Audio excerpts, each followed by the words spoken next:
Please be joined by ESPN analyst Ben Solak. Is that getting old yet?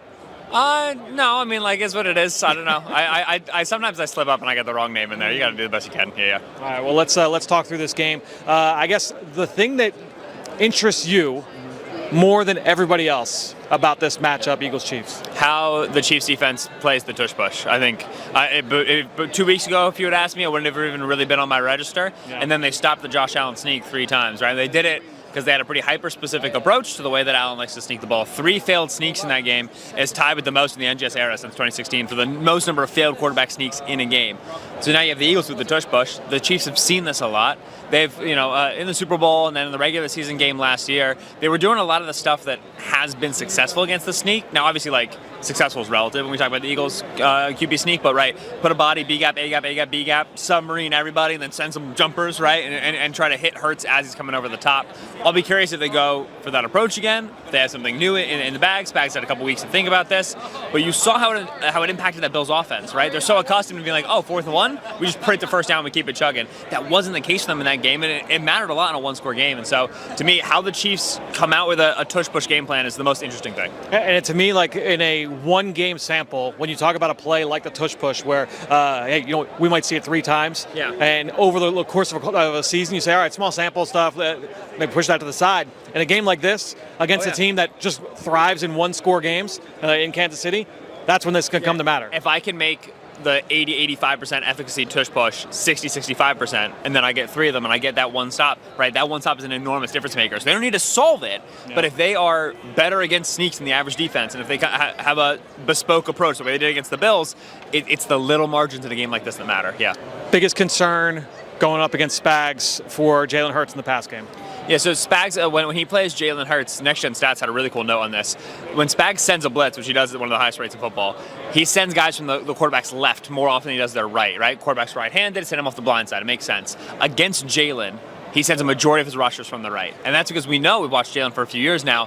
Jalen's a good enough thrower on the move to his right, but he's a little bit of a stiffer guy. He's a bigger body. So when he has to move to his left, he doesn't throw the ball as well because it's hard for him to get his body around and then get that throw off. Relative to like some of your Lamar Jacksons and your Mahomes who are looser as athletes. They're better at that. So Spags clearly thinks that he can blitz Hurts off the right, make him feel the heat. Hurts likes to leave the pocket a little bit, flush him to the left, and then you just dramatically reduce the number of things Hurts can do to you if you get him running to his left. It's only so much of a threat holding the football. It's only so much of a threat throwing it to his left. And so what I fear the most is a lot of pass downs for the Eagles, a lot of potential get those TFLs and Saquon Barkley ever so often, force him into a pass down. And then I think the Chiefs are really well equipped schematically, X's and O's wise, to put pressure on Hurts. That becomes the Jimmys and Joes game. You need your A.J. Browns to win, your Devontae Smiths to win, so on and so forth. When I look back at the game against the Texans in the divisional round and what Spags and that defense was able to do against C.J. Stroud, to me there was a sequence in the second half where you saw that pressure scheme really get home. It was like a 2 or 3 play sequence where it just felt like the protection plans were not sound from Houston, where they're sliding protection away from an obvious mugged up defender just because they were overthinking, right? And so for me in this game, Jalen Hurts, Cam Jurgens working together as an operation to make sure that those protection plans are super sound. Don't overthink it because you have to expect the unexpected with Spags, but you have to be sound from your approach. Yeah, and we talk always about Spags and the chaos and the rotations in the passing game. That's Jalen and Cam have got to be good. In the running game, especially against a team that wants to read option stuff out like the Eagles do, and a team that doesn't really incorporate their wide receivers in the blocking scheme. There's only like 5-6 blockers for the Eagles when they're in their 11 personnel. Spags will change the front, right? And the Eagles love to under Jeff Statland. You get a line of scrimmage, Cam puts his hand down, and then they start calling, okay, we're going to fold this, we're going to wipe this, we're going to, this guy's going to pull. They'll adjust the way they block relative to the front. Well, if I'm Spags, I walk out with 4 down front. I got a couple backers on the field. After you've been down for 2 seconds, I'm moving a guy. I'm putting a guy up, right? I'm changing the front the way Vic Fangio does, the right? Zach Bond stuff. Zach Bond moving, just coming in front. I'm doing the same thing to try to make you figure out the run blocking. And your run blocking assignments also on the fly. Test Cam Jurgens and Jalen Hurts' communication. Make those guys think on the fly. It's very important. And that's what's fascinating about this matchup is that, I think a lot of people, obviously, look, Saquon Barkley, this run game has been outstanding. You look at what James Cook looked like in the first half of that game last week, and you say, all right, well, you feel good about the Eagles' ability to run the ball. Kansas City gave up 100-yard rusher in a bunch of one-score games all season long, and it was against Lamar Jackson. They haven't given up a 100-yard rusher on running back all season. Yeah. They have the ability to give this offense some problems. And a lot of that is game script because the Chiefs get you in a spot where you have to pass second half, right? Yeah. It's harder for you to hand the ball off. Saquon Barkley, as we know, been amazing in the first half, but in the second half is really where he makes his bread and honey, right? That's where he's been so unbelievably, ridiculously, highly explosive, is after the Eagles lean on a defensive line, for 2 quarters, 3 quarters, and they start to accumulate. Jalen Hurts, man.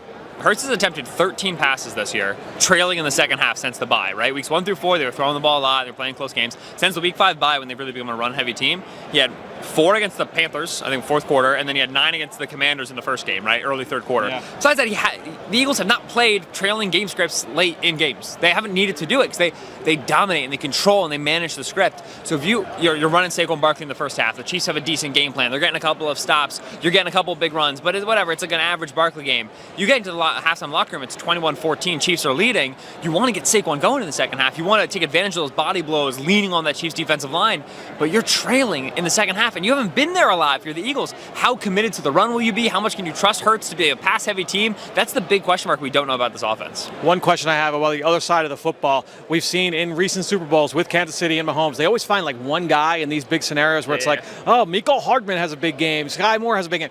Outside of Mahomes, who's the X factor? Who are you most worried about going into this matchup? So if we're going deep down the depth chart to find the Mecole guys, I do think Juju Smith-Schuster's a guy I worry about.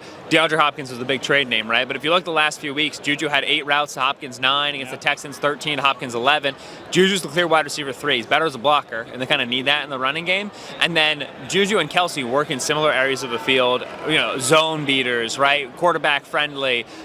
Good after the catch, even if athletically they're maybe not necessarily what they used to be, right? And so if you index to Kelsey, Eagles been the best defense against tight ends in football. Zach Bond, Reed Blankenship, Chauncey have a lot of solutions. But if you index heavily to Kelsey, the guy who takes advantage of the voids, the guy who gets Oren Burks, is Juju Smith-Schuster. And then you saw him in that Bills game, 2 catches for 60 yards, right? He just ripped off 2 explosives, just kind of Mahomes was buying a little bit of time, and the zone's got a little bit warped. Oh, Juju knows what to do, and all of a sudden there's room, right? And so Juju's the guy to me who, like, you don't fear getting beat by Juju. It's kind of silly to say, but yeah, if there's an annoying player who makes a back-breaking play as the wide receiver 4 for the Kansas City Chiefs, Smith-Schuster's the guy that worries me.